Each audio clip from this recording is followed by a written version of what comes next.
Salut, c'est Clément de Mouvement Conscient et dans cette vidéo, je vais vous donner 3 raisons pour lesquelles vous devez absolument inclure du travail isométrique dans vos entraînements parce que de manière générale, vous allez développer une force qui va être beaucoup plus grande, vous allez surmonter des plateaux et de manière générale, vous allez augmenter vos performances.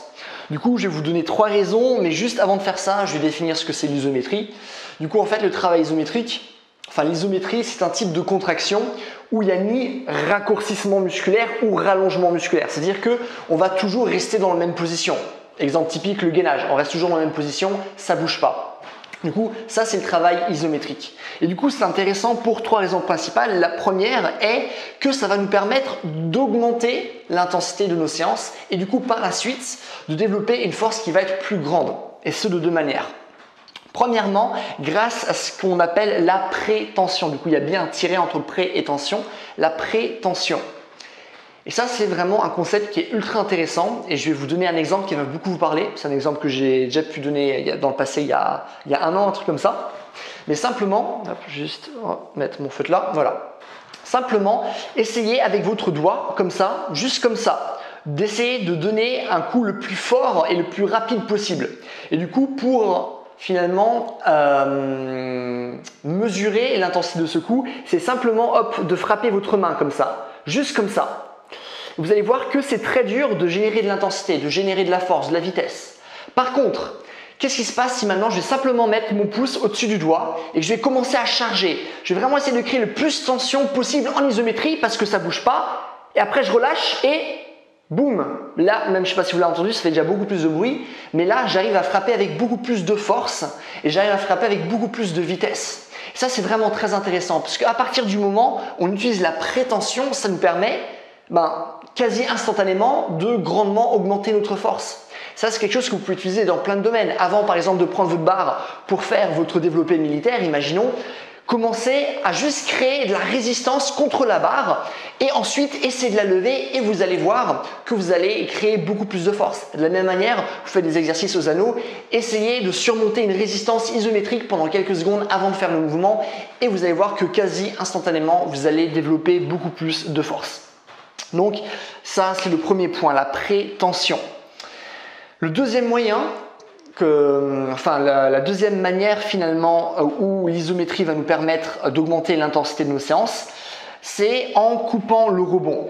Qu'est-ce que je veux dire par là? Imaginez ou maintenant faites un squat. Si un squat normal c'est trop facile pour vous, vous pouvez aussi faire un pistol squat, ce genre de choses.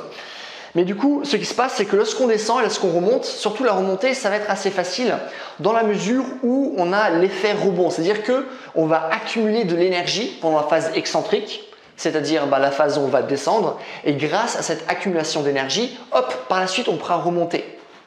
Et du coup, grâce à cette accumulation d'énergie, ça nous permet de faire ce mouvement plus facilement, de faire ce mouvement plus rapidement. Ça donne cet effet rebond. Par contre, qu'est-ce qui se passe si maintenant vous refaites ce mouvement, mais juste avant de remonter, vous restez dans la position du bas en isométrie pendant 3, 4, 5 secondes. Vous allez voir que vu que vous avez coupé toute l'inertie, ça va être beaucoup plus dur pour vous de remonter votre corps. Du coup, ça c'est très intéressant parce que rien qu'en incluant 3-4 secondes, ce qui est rien, d'isométrie, on augmente grandement l'intensité et la difficulté de l'exercice. Ça c'est très intéressant pour 2 raisons, parce que premièrement, plus ça va être intense, plus si vous construisez bien votre entraînement, plus vous allez après progresser en force. Et deuxièmement, c'est aussi intéressant, surtout maintenant dans ces périodes de confinement, même si ça va bientôt se terminer, mais qu'il y a trop de gens qui disent j'ai pas de poids, je peux que travailler au poids de corps, comment je peux faire pour rendre les mouvements plus durs? Isométrie, coupez le rebond et vous allez voir que instantanément l'exercice va devenir beaucoup plus dur et vous allez pouvoir travailler avec l'intensité à laquelle vous devriez travailler pour progresser et boum, hop, on progresse. Du coup, pour augmenter l'intensité, que ce soit pour la prétention ou couper le rebond, inclure du travail isométrique, c'est ultra important et aussi ultra intéressant. Donc ça, c'est le premier point. Le deuxième point, c'est que du coup, inclure du travail isométrique, ça va augmenter votre force.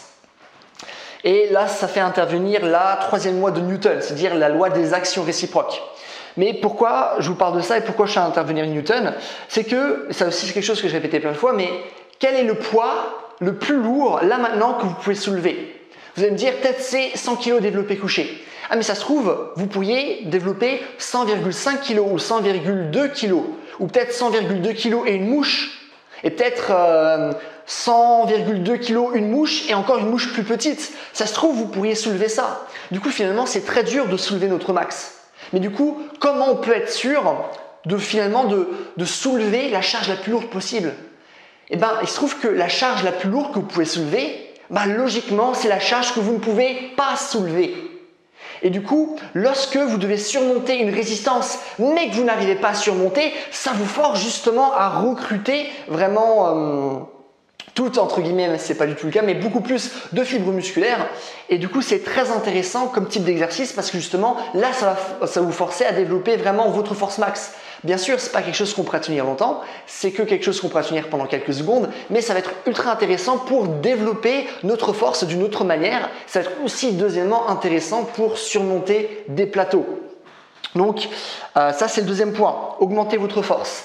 Par contre, ce qui va nous ramener au troisième point, c'est que certes, ça va vous permettre d'augmenter votre force, ça va vous permettre de briser des plateaux, mais ce que nous montrent les études, c'est que lorsqu'on fait du travail isométrique, on gagne principalement de la force dans l'angle dans lequel on travaille.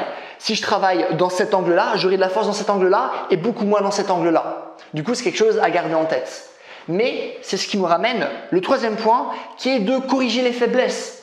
Et nous, ce que nous dit par exemple Kelly Starrett, qui est un coach ultra réputé dans tout ce qui est mobilité, santé, etc., il dit que si vous voulez apprendre un mouvement, il y a deux choses très importantes que vous devez faire. Solidifier la position du début du mouvement et la position de fin. Et vous savez ce qu'on peut faire pour solidifier la position du début et du fin d'un mouvement? De l'isométrie, parce que ça nous permettra d'avoir de la force spécifiquement dans ces angles-là et du coup d'améliorer notre capacité à faire ce mouvement-là. Et du coup aussi, par exemple, imaginons on fait des tractions, généralement c'est là où on bloque lorsqu'on est trop fatigué. On arrive là, on se dit « Ah putain, je peux plus », on relâche. Qu'est-ce qui est bien à ce moment-là? Faire de l'isométrie pile dans cet angle-là pour le renforcer. Et du coup, que ce soit dans une perspective de performance ou de faiblesse, on sent que dans un angle on est moins fort, boum, isométrie, on fait du travail dessus et ça nous permet de corriger cette faiblesse et du coup, par la suite, de progresser davantage. Du coup, c'est vraiment génial.